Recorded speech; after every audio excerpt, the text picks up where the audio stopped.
Friends, welcome to my channel. எப்படி இந்த மாதிரி க்யூட்டாக ஒரு சர்ப்ரைஸ் கார்ட் பண்ணலான்னு பார்க்கலாமா? ரொம்ப நாளாகவே இந்த ஐடியாவை ட்ரை பண்ணி பார்க்கணும்னு நினச்சிட்டு இன்னைக்கு தான் ட்ரை பண்ணி பார்த்துருக்கேன். கடைசியாக ஃபைனல் அவுட்புட் எப்படி வந்திருக்குன்னு செக் பண்ணி பார்த்துடலாமா?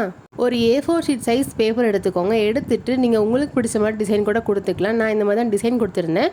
அடுத்து நான் எப்படி மெஷர்மெண்ட் கொடுத்துருக்கேனோ அந்த மாதிரி ஃபாலோ பண்ணிக்கோங்க. மெஷர்மெண்ட் ஃபுல்லாக மார்க் பண்ணதுக்கு அப்புறமா ஒரு கட்டரை வச்சு நான் எங்கே கட் பண்ணியிருக்கேன்னு பாருங்கள். அதே மாதிரி கட் பண்ணி எடுத்துக்கோங்க. அடுத்ததாக நம்ம கோடு போட்டிருந்தோம்ல, அதுக்கு மேலே இந்த மாதிரி ஸ்கேலை வச்சு ஃபுல்லாக ஈவனாக நம்ம ஃபோல்டு பண்ணிக்கலாம்.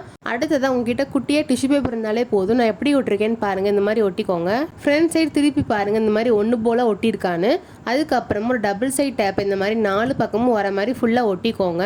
அதுக்கப்புறமா ஒரு கேன்வாஸ் ஷீட் எடுத்துக்கோங்க. நீங்கள் எந்த மாதிரி கண்டென்ட்டில் கிஃப்ட் கொடுக்க போகிறீங்களோ அந்த கண்டென்ட்டை எழுதிக்கோங்க. நான் இந்த மாதிரி தான் எழுதியிருந்தேன். எழுதுனதுக்கப்புறமா பிளாக் பென் வச்சு அவுட்லைன் கொடுத்துடலாம். அதுக்கப்புறம் கொஞ்சம் இந்த மாதிரி நான் கலர் கொடுத்துருக்கேன்.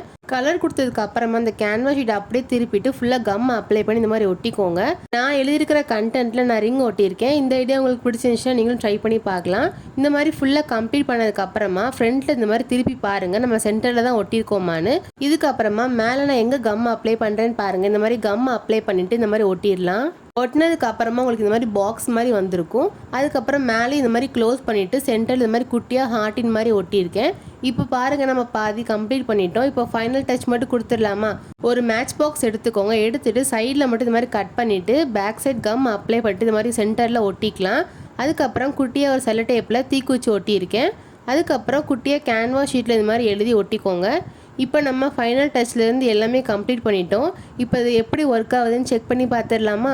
உங்களில் யாருக்கெல்லாம் இந்த மாதிரி சர்ப்ரைஸ் கார்டு கொடுக்கறது பிடிக்கும், அதே மாதிரி இந்த மாதிரி ஓப்பன் பண்ணி பார்க்குறதும் பிடிக்கும்னு கமெண்ட்டில் சொல்லுங்கள். நீங்களே பாருங்கள் நம்ம எவ்வளோ க்யூட்டாக ஒரு கிஃப்ட் ஐடியா பண்ணியிருக்கோன்னு. இந்த வீடியோ உங்களுக்கு பிடிச்சிருக்குன்னு நினைக்கிறேன். நீங்களும் ட்ரை பண்ணி பார்த்துட்டு எப்படி வந்துச்சுன்னு சொல்லுங்கள். இந்த ஐடியா நீங்கள் உங்கள் ஃப்ரெண்ட்ஸ் இல்லை ஃபேமிலிஸ் இல்லை உங்கள் பிடிச்சவங்களுக்கும் நீங்கள் ட்ரை பண்ணி பார்க்கலாம். உண்மையாகவே அவங்களுக்கு ரொம்பவே பிடிக்கும். இதே மாதிரி இன்னும் நிறைய கிஃப்ட் ஐடியாஸ் நான் என் சேனலில் அப்லோட் பண்ணியிருக்கேன். மறக்காமல் செக் பண்ணி பாருங்கள். இந்த வீடியோ உங்களுக்கு பிடிச்சிருக்குன்னு நினைக்கிறேன். மறக்காமல் இந்த வீடியோக்கு லைக் அண்ட் ஷேர் பண்ணுங்கள். முக்கியமாக சப்ஸ்கிரைப் பண்ணிடுங்க. இதே மாதிரி வேறு ஐடியாவோட நெக்ஸ்ட் வீடியோவில் பார்க்கலாம். பாய்.